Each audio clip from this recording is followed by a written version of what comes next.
Nice to see all of you here today. Welcome to the ICT Labs Lunch Talk series.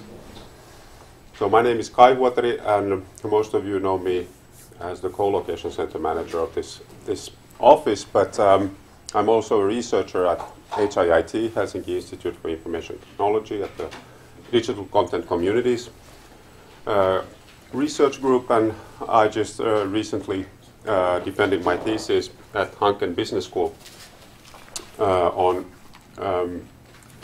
TV live tweeting. And that's the topic of my talk today. A little bit background of myself for those of you who don't know me that well. One hand, my background is in filmmaking, so I went to a film school in France in the 1990s, and after graduating from there, I came back to Finland. I finished my studies in computer science here on this campus. I went to work in industry. Well, I had my startup during the tech bubble, and then I worked for a short period of time for a new media company that made content out of these blockbuster Hollywood movies to Nokia mobile phones. I led a film festival for 3 years, and then I was recruited to HIIT, where I worked as a research program manager under Marko. And during that time, I then started my doctoral studies, and then in 2010 left to UC Berkeley School of Information, where I worked as a visiting scholar for 2 years before then starting here in this position. But for those of you who are maybe live tweeting, so please use the Twitter handle or hashtag EIT Helsinki, because that's the sort of the topic of the day. Also, for those of maybe are watching the talk through the live stream, then that's the way to get feedback or to give feedback. But let me start by asking those of you who have been in a museum or an art gallery during the past 3 months, let's say 3 months. How many of you? Not so many. What are you? Are you art lovers or not?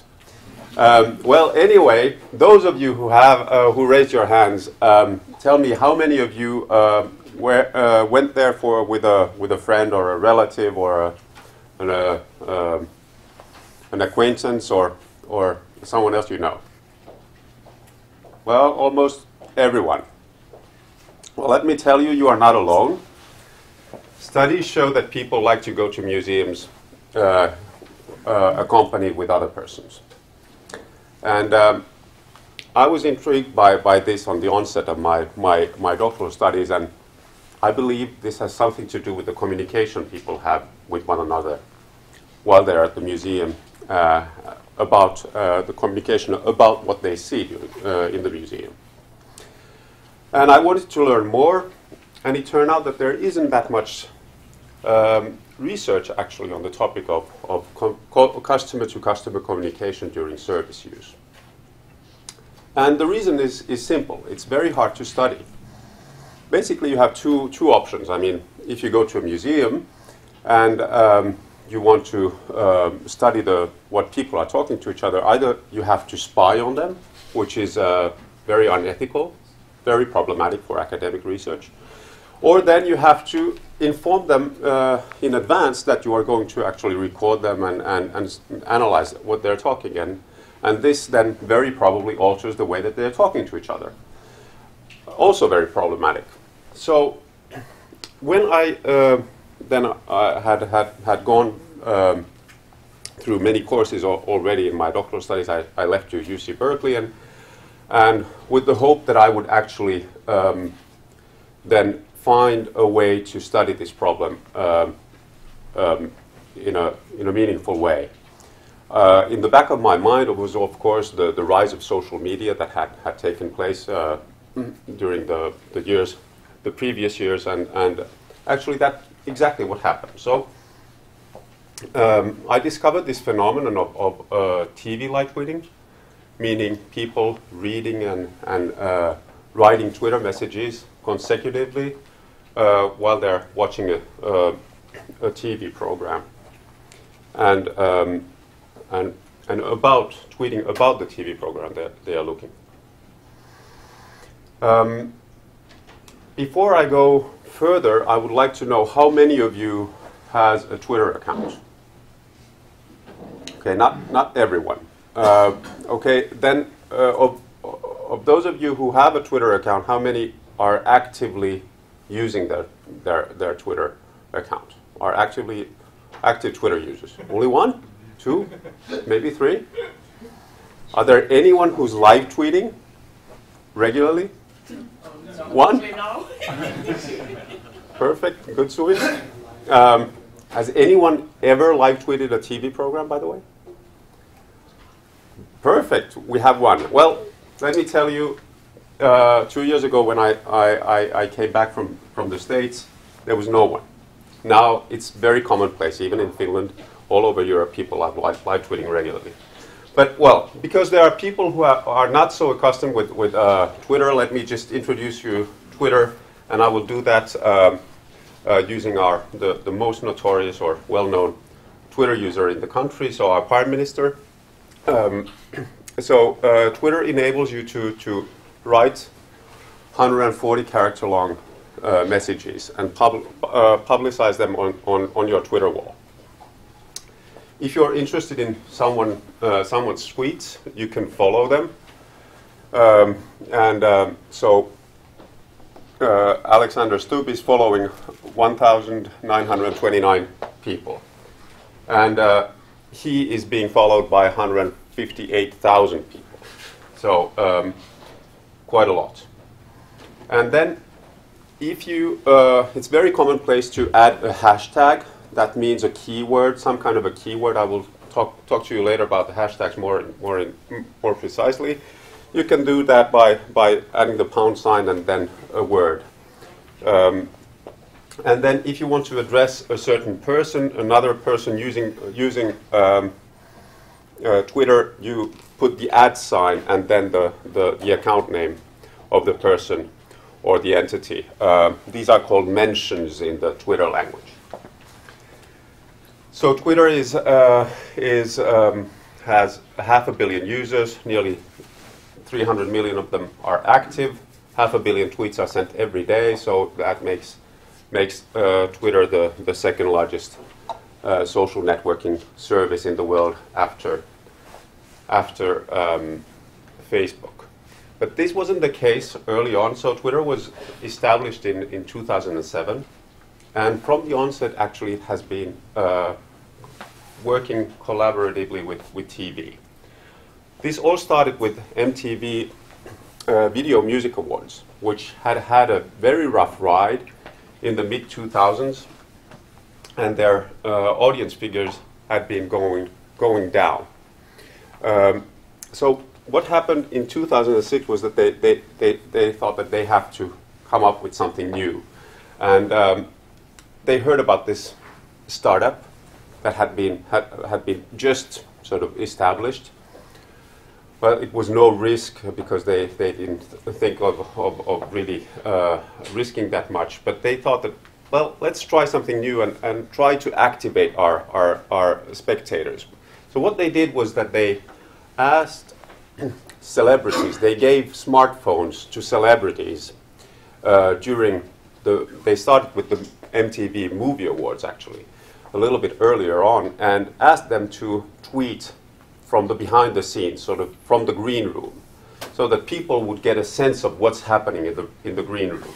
So there were tweets like this. So those of you who can read, I was asked to Twitter, I'm just on the red carpet. Jason farted near Jay-Z. Well, that's, the glamorous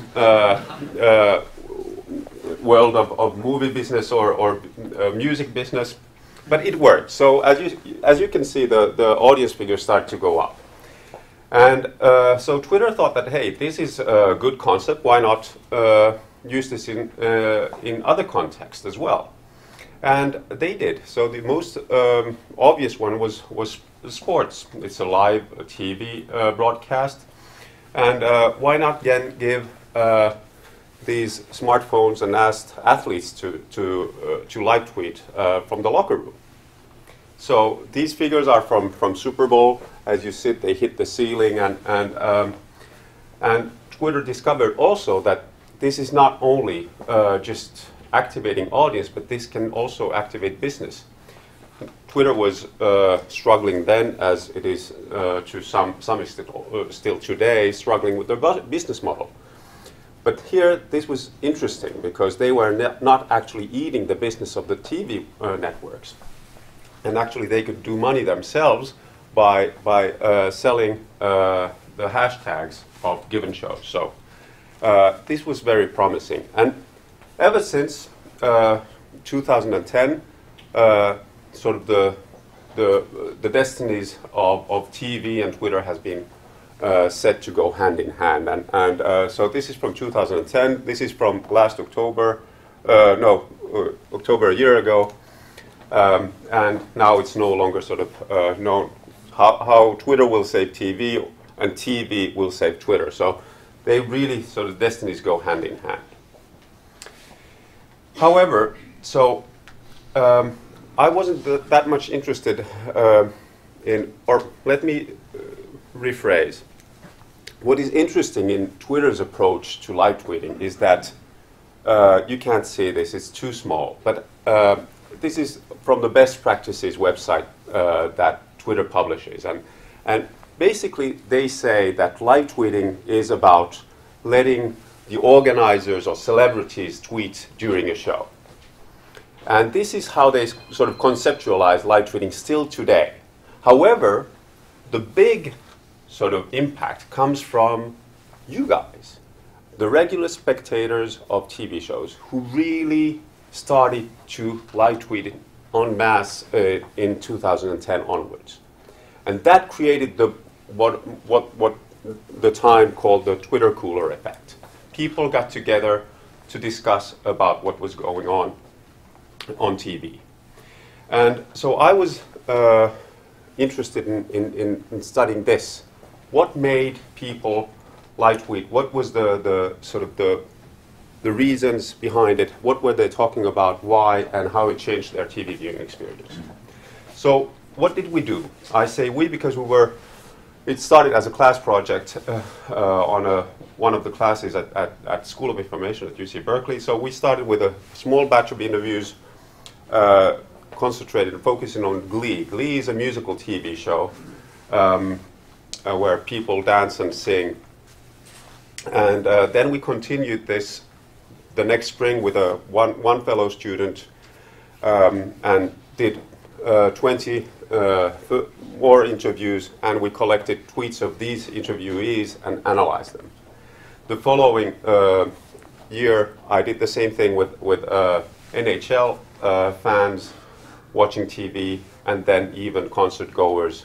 All in all, I interviewed 45 people and analyzed more than 4,000 tweets. So I followed classic Blazerian grounded theory approach, and my aim was to generate theory. So let me just give you a flavor, sort of a glimpse of what I found. So the types of live tweeters. I found, so I was looking at how much they were tweeting and how regularly they were tweeting. And this is sort of the, more or less, how they divided it into groups. So we had fanatic TV live tweeters who were very, very prolific and very regular.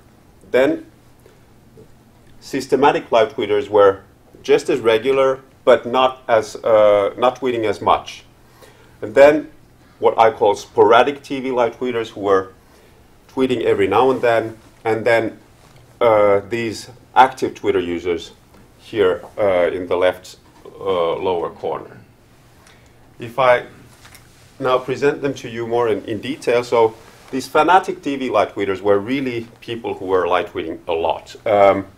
They were sort of very fanatic about one single TV program or one single team, and they never missed a program or a game when it was aired.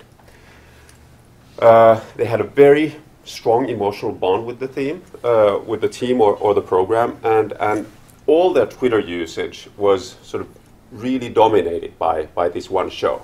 You can see this, actually here is the timeline of one of the fanatic Glee fans. And all these yellow little lines here show an instance of the mentioning Glee on her timeline. And as you can see, it's mostly only about Glee, what she's tweeting. And she was tweeting a lot. I mean, hundreds and hundreds of times a day. Then these systematic TV live tweeters. So, well, what I could still say about this was, when my sort of research problem that I identified was this lack of social interaction with people while watching TV, and for these fanatic TV live tweeters, they were really looking for interaction with other fanatic or other fans of the show. Whereas then with these systematic TV live tweeters, they were more, just looking for interaction on more generally. So they were actually tweeting many shows or many sports, and not only one. And so you can see this very, very clearly. So they were very regular. They watched the shows, on a very regular basis, but they were not as prolific, as fanatic as the other ones. And you can see this, every time there's an episode or match, you can see the tweets instances on their timeline. So typically these were people who were living far away, and they didn't have that much sort of possibility for social contact, or they had a physical condition that prevented them from going outside of their homes, or they had some sort of maybe a emotional problem with the crowd. So this was a way to interact with I mean, really problems and a way to interact with other people. And then these sporadic TV live tweeters, they were, so as I said, tweeting every now and then.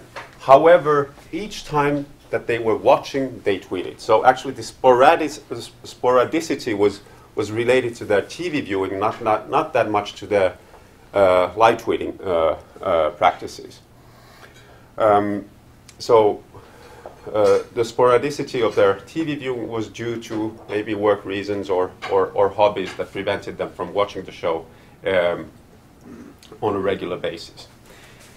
Now, the fourth group is what I call the active Twitter users. I don't consider them as TV live real TV live tweeters, because they were not they didn't feel that Twitter was part of their TV viewing. They were just using Twitter all along the day, and also when they were watching TV, and maybe they just happened to tweet about what they were watching as well. And so it wasn't a sort of integrated part of their TV viewing.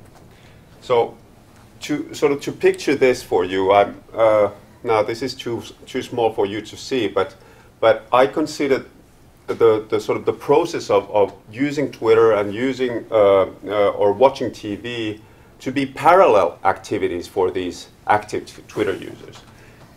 The two practices don't merge, and the experiences sort of are separated. Whereas with the TV live tweeters, the three previous groups, these activities merge, and in a way that lead to new practices of watching TV, new practices of using Twitter, and they lead to a transformed, empowering experience. So this is what I call experientializing, which is then the sort of the gist of my theoretical contribution in my thesis. But I won't go further there. I will just give you a sort of a flavor of what's happening when people are tweeting. So these are now samples of different types of TV live tweets.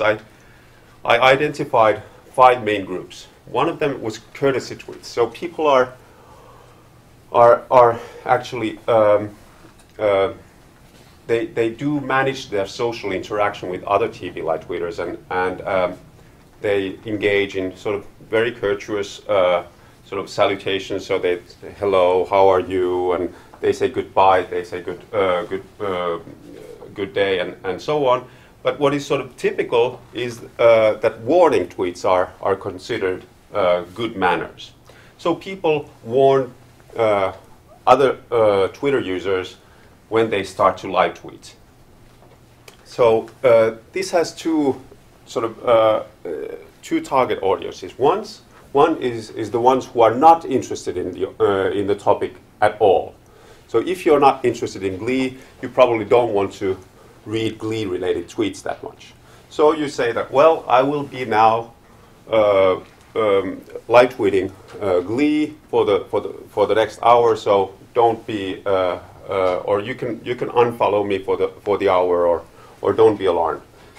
And then the other target audience are the ones who are actually interested in the program, so much so that they hate to get spoilers. And this is a big problem in the US, where you have time shifting or these time zones, and people on the East Coast get the program 3 hours earlier than on the West Coast.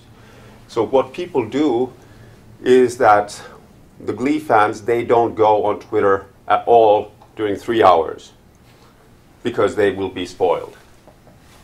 So it's a big thing.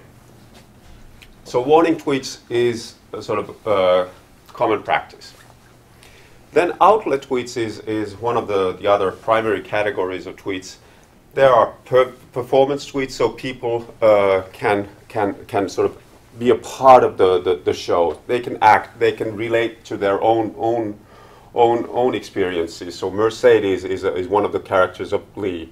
Oh, sweetheart, I didn't have a date either to prom. And so people are talking to the characters. Or then the same thing happening in ice hockey. Other examples are opinions. So people just burst out their opinions, and they can express themselves right there and then when things happen. Selection tweets, on the other hand, then permits people to select parts of the show that they consider important. And there are different then subcategories in this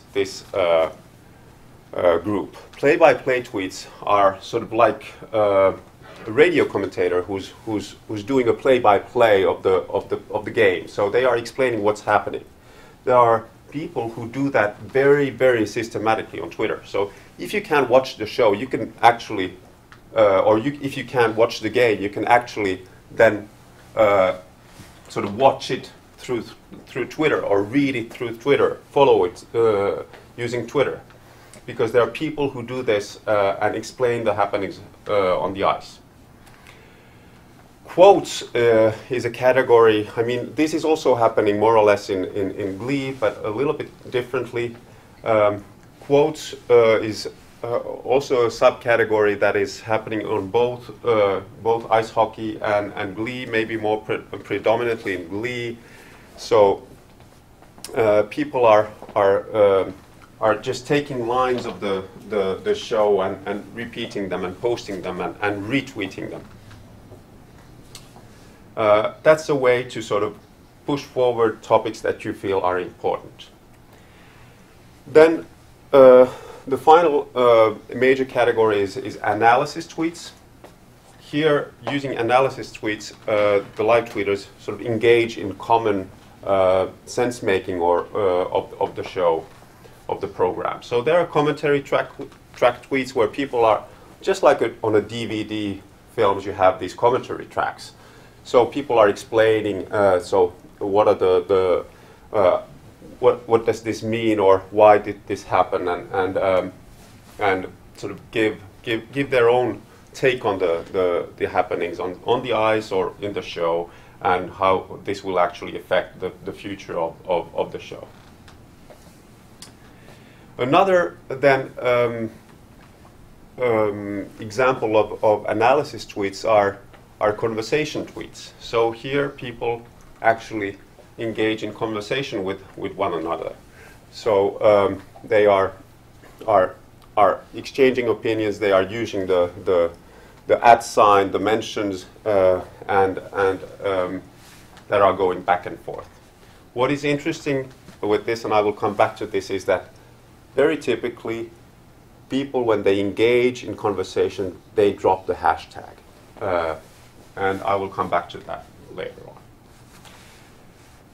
So some TV live tweeting practices.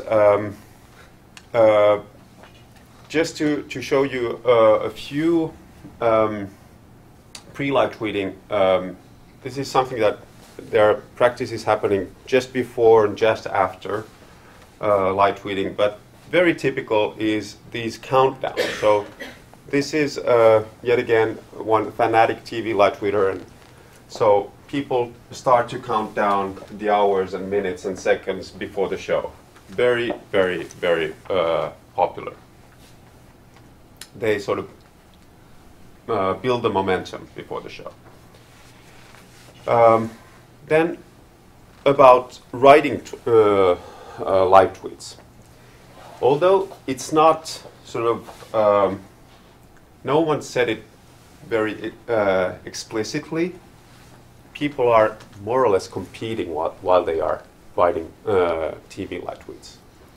People are, you need to be fast, you need to be accurate, you need to make good and funny observations, and you need to post them, you know, among the first ones, so that people you will get as much replies and retweets as you can.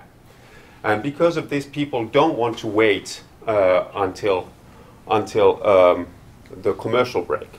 So people feel so passionate about this live tweeting that they are, even the biggest sports fans are willing to miss a goal because they can still watch it later, just to be the first one to tweet about some move or make an observation. So it's really, really important to be the first and to be very accurate. And this is what makes live tweeting very intense and emotionally involving. Because what happens also when you write a tweet is that you sort of engage yourself, you put yourself on the line. You are publicizing your opinions, so you wait, you want to see how people react. So this sort of creates retention and engagement. Reading live tweets is, on the other hand, sort of secondary. You can very well wait for the commercial break in order to read your live tweets. Here, what is very important is that people find satisfaction when they can identify people having the same opinions as they do. So the second best thing of being the first to post something and then being retweeted or replied to is to see that, hey, that guy posted exactly the same thing that I posted, and then you get sort of validation for your own opinions and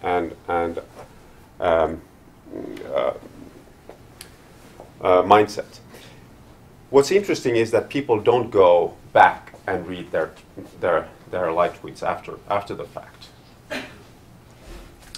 And then I want to come back to these hashtags and mentions for a bit. Sort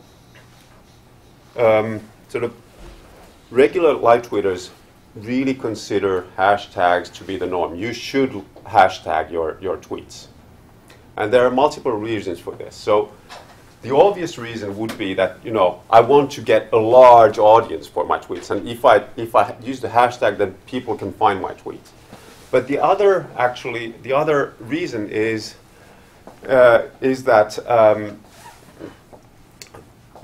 exactly the opposite. You want to give context to your tweets so that your followers who are not interested can, leave these tweets and filter them out. Um, so that's very important. Then other uses of hashtags, very annoying for many people is getting trying to get your show trending, your favorite show trending. So fanatic live tweeters, they often post these kinds of tweets. Often means tens of times per hour. Doesn't not very informative. But then again, hashtags are also used to sort of create a sort of common identity around a topic or theme. So Klein and Britannia and Finchel here are all sort of amalgams of two names of characters of the show. Kurt and Blaine, Brittany and Santana, Finn and Rachel are these, and so this sort of creates a secret language with people watching the show. This is comprehensible only for the fans. More or less the same here with the ice hockey Malkamania, which refers to Yevgeny Malkin, which is one of the lead players in Pittsburgh Penguins. And then if we go to the mentions, so as I said, mentioned is a way to direct your tweet to a person. So it's a way to sort of increase the chance that this person will read it, unless it's a celebrity, because celebrities very seldomly actually reply to you. But anyway, people do this sort of to make them known that I'm your fan. So they actually use their Twitter handles to target their tweets to them. So as I already mentioned, it's interesting that people, when they are here is a thread of tweets by one regular systematic live tweeter, if I remember right. And so he is actually sort of very systematically using hashtag Glee, but when he's then live tweeting about Glee, but using the mention, he drops the hashtag Glee. And this is because there's no need for anymore for this hashtag Glee for the context, because there's enough context with the mention. This is important for people actually doing research on Twitter and on live tweeting, because oftentimes you just use the APIs and you're looking for tweets using a certain hashtag. But this shows that there's a lot of discussion out there that goes completely unnoticed if you don't really look into the discussions that are taking place. Well, and then the last thing of concerning the functions is the following functionality. So I mentioned in the beginning that we're talking about this Twitter cooler, and that leads you to sort of to think that we're all part of this big community and we're all talking to one another about a given subject. But that's of course not the case. Actually, people are divided into small groups. At least the persons that I talk to, they have normally tens of followers, maybe 100 followers, and that are talking about the same subject. And these people don't go and look at the hashtags that much. They start their Twitter use by looking at the hashtags and hashtag Glee or hashtag Pens, but then when they find sort of like-minded people, they start to follow them, and then they only follow their own timeline, basically. And this creates sort of little batches of like-minded people, sort of, in a way, echo chambers, where people are talking about the same things and are having the same opinions about things. And this sort of is then felt rewarding. And, well, this is just the case. There's two tweets, and I read them aloud because you can't see them. That was the best Glee ever. Sad it's over. Glee finale. Worst finale ever. Glee. So these were two fanatic live tweeters. Watching the same show, it was the same finale. Both were fanatic, and so this just shows you that there are people who are probably they never saw each other's tweets, because they are just, you know, looking at the phenomenon from two different perspectives. And this also shows you that there are people who are adamantly against Glee. They don't like the show at all, but they do enjoy live tweeting about the show.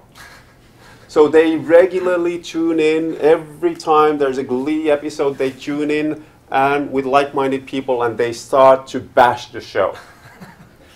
And this just shows you that actually the communication is a very important part of the experience. It's actually, you know, the driver of the experience. That's why they tune in, because they want to communicate with like-minded people. It's not that much about the show anymore. It's the same thing with the award shows. And in a few weeks from now, we will be all looking at the presidential gala, and everyone says that they just hate the show, but they just love to bash the dresses and people going there. And our master's students who are not maybe familiar with the thing yet, but it'll be on the 6th in the evening, the Finnish Independence Day. All the Finnish celebrities or the high society is invited to the presidential palace for evening gown reception, and all Finland is watching the show, and there's a lot of happening on Twitter. So these are sort of like echo chambers. This is always something that sort of people get alarmed that, okay, this is what internet does to us. And well, no, this is what we do on a regular basis. Our families, our friends are more or less, they have the same values that we do, and they have the same sort of consumer habits that we do. And this is just the way we like to be with people who are like us. So we're just replicating the same sort of behavior also in the online world. Well, to finish off, replies and retweets, very much the gist of what makes live tweeting fun. You get replies, you get retweeted, you feel rewarded. So very rapidly, so that we can wrap up actually this. So how this influences TV viewing. I could identify four things that how this changes the TV viewing practices. So first of all, those who are TV live tweeting, they experientialize. So they do this merge of two activities into one another. There's willingness to watch the program when it airs. This is interesting because the trend for the past 10 years or 15 years has been exactly the opposite. Ever since we had VCRs, we've been talking about the trend that people want to watch TV when it suits them, not when it airs. But with TV live tweeting, people want to watch it when it airs because that's when most of the people are there. And it's most fun when there are other people live tweeting at the same time. There's a need to balance one's attention between the two media, so that changes the way that you watch the TV. So you don't care if you miss the goal because you're live tweeting, and feeling less inclined to change the channel. So that's what I said. So actually, people are live tweeting even commercials. So they're paying more attention to the commercials, at least. To some extent, and watching shows that they don't like. Then changes in the TV viewing experience. So live tweeting makes the TV watching more entertaining. You can have more control over the sort of social interaction that you have, so you don't have to satisfy yourself with your mom and dad who just don't understand Glee. You can go and gather a like-minded crowd from the internet. You can find validation for your own interpretations of the show, as I already explained. it renders the TV viewing experience much more demanding and active. So we've been talking about these couch potatoes for ages. But let me tell you, TV light readers are not couch potatoes at all. They are really, really, really engaged. They have to concentrate because they have to watch the show very carefully, and then they have to write, and in a very concise manner. It takes a lot of attention. TV light reading adds passion and intensity to the TV viewing experience. This is because you are putting yourself on the line. You are posting your own opinions. You sort of feel more engaged because of that. It offers new insights into the program because you can get sort of background information through other people's tweets. For example, what's happening next season, or what the character building. You can have rumors about the scripts and stuff, or then you have statistics in sports and so on. And light reading provides a sense of social connectedness. Well, that's pretty obvious. Now, if we map this against the previous TV viewing studies, and this is old, and purposefully so. So this dates from the 1990s.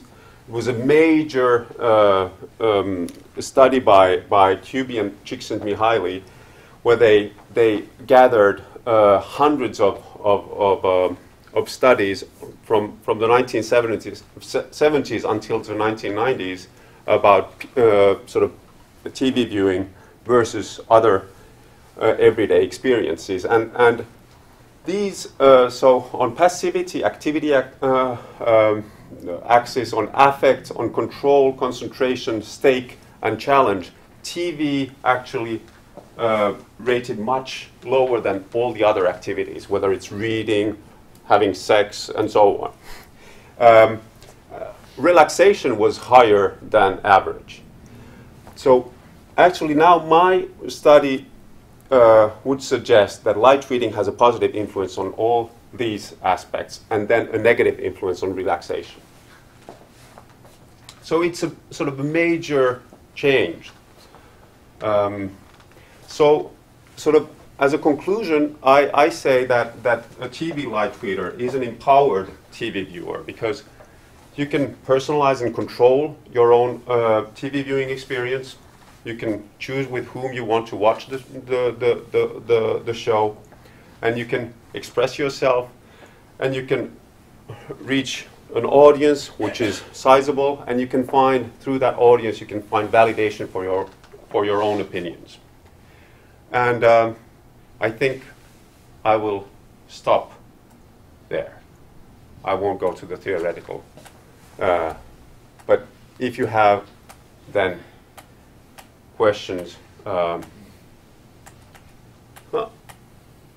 I'm willing to respond. Thanks.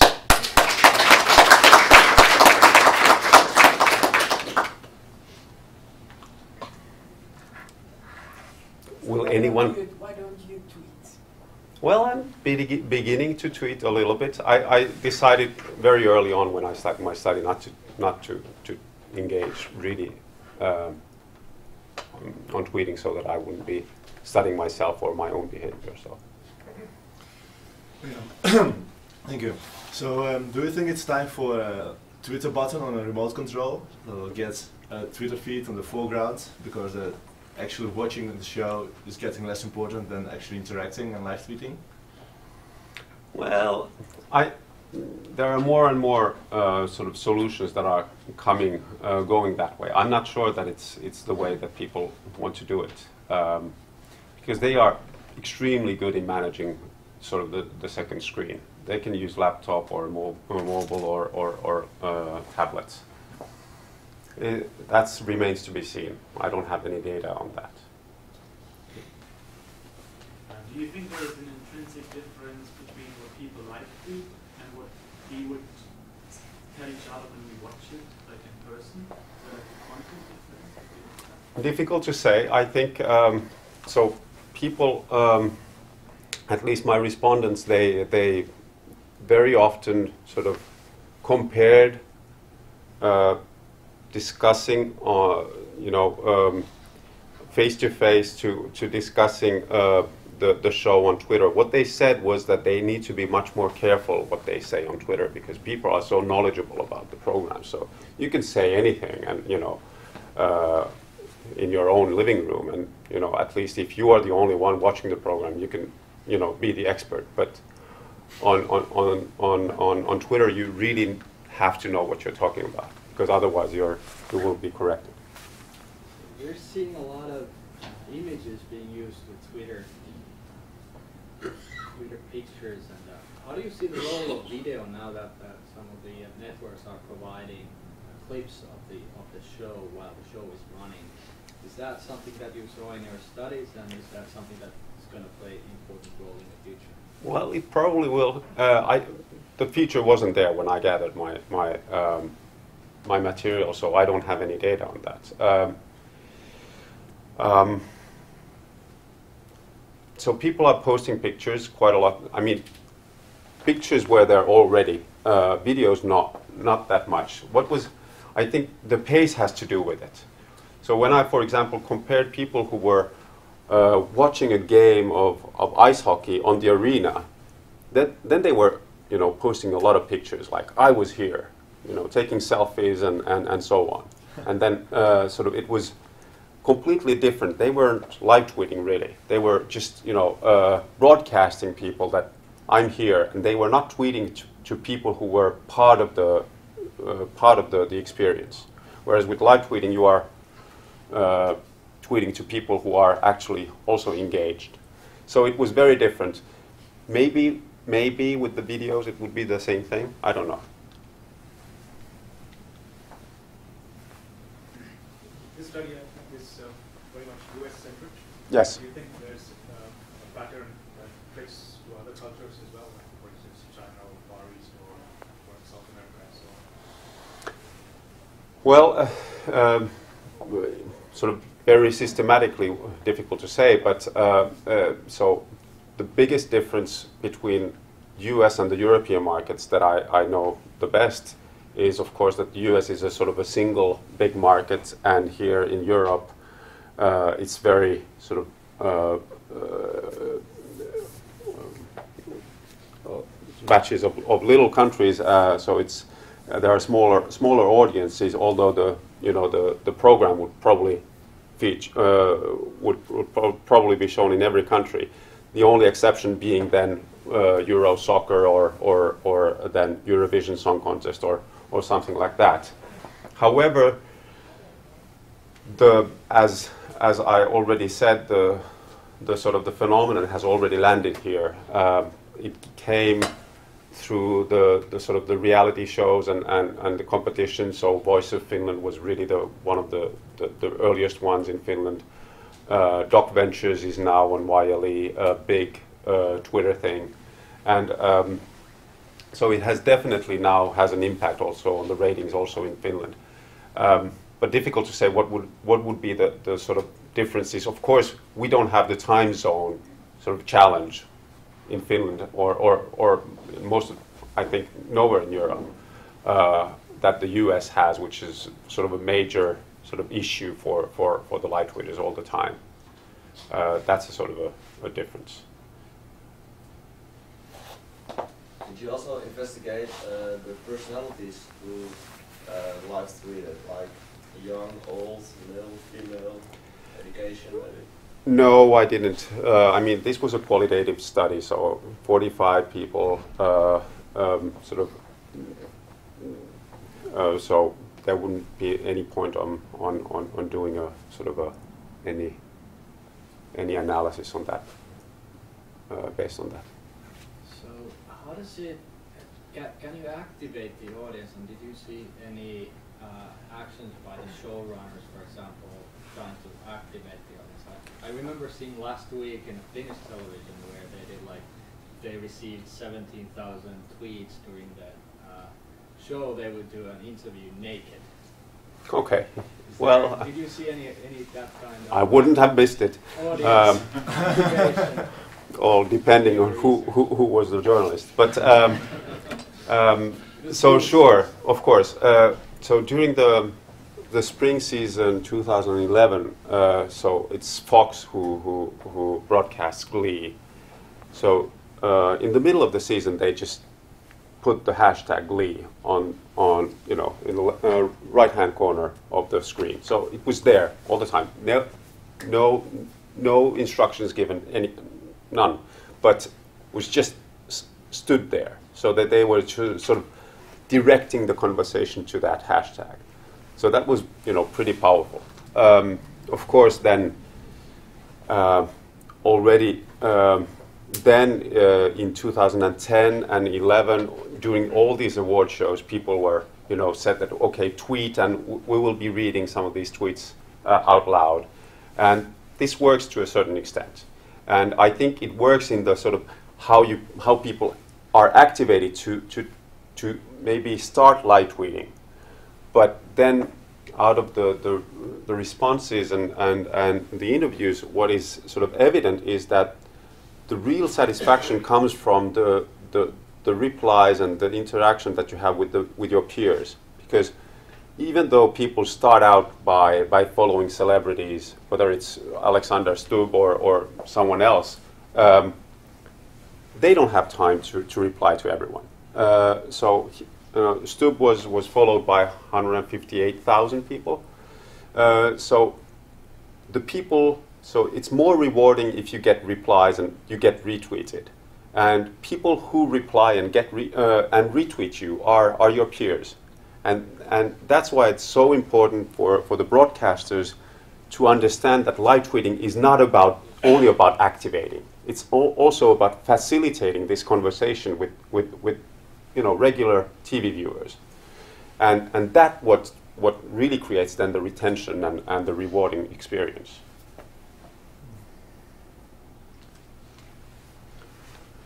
Any more questions? There are still some sandwiches.